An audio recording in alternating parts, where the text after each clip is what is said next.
Bodies are piling up, there's a scarcity of oxygen, and bigger scarcity of vaccines. Fake news rules. Black marketing is rampant. Everyone is blaming the other person. People are holding masks and sanitizer are like there is no tomorrow. Maybe there is no tomorrow. How in the world did we land up in such a large-scale mess?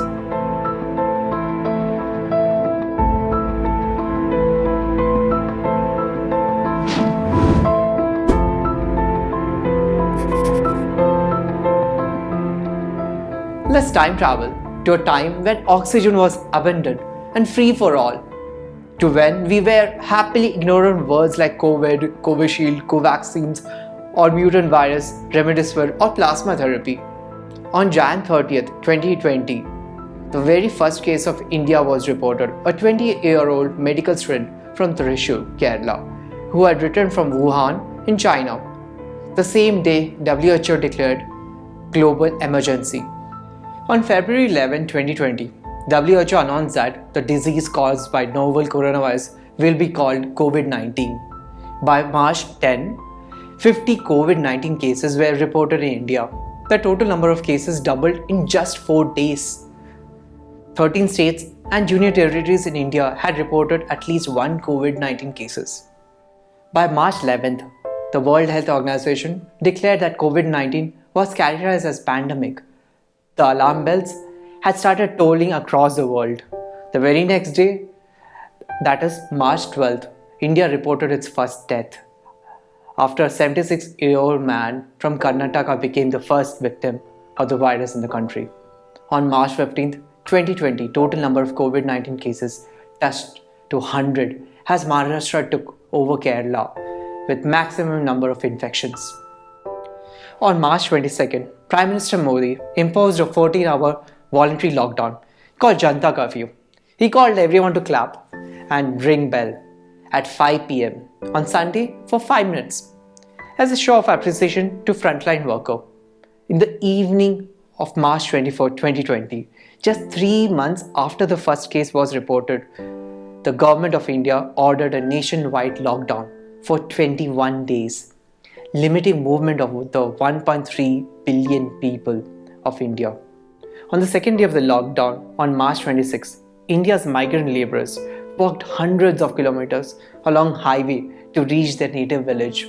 Our Finance Minister Nirmala Sitaraman announced a Rs 1.7 lakh crore package under a new scheme called Pradhan Mantri Garib Kalyan Yojana to address the economic distress. The package included free food to the poorest of the poor, income support to the farmers, and unorganized sector workers. On 27th March, RBI announced a 3-month moratorium on loan and card repayments. 28th March, India reported more than 1,000 confirmed cases.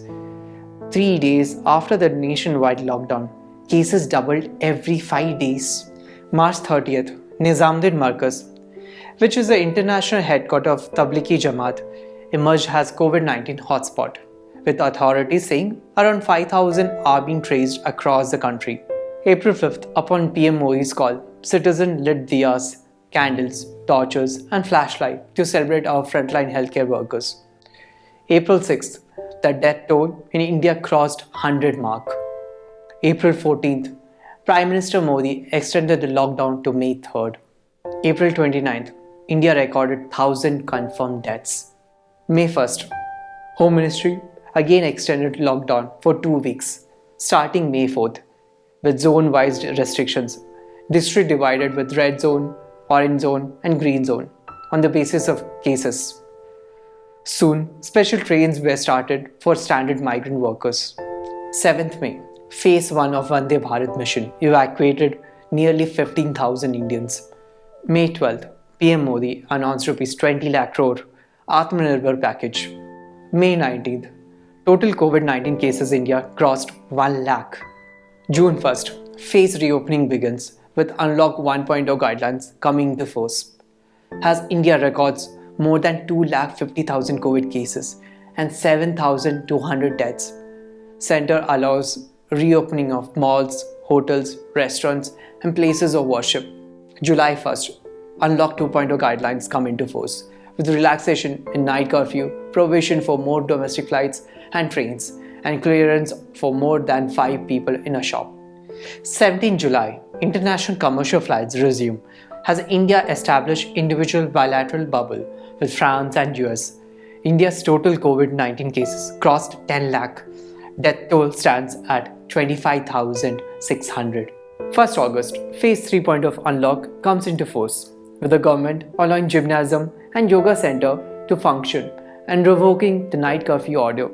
September 7th, India overtakes Brazil to emerge as the country with the second largest number of people infected with novel coronavirus, recording 41 lakh confirmed infection.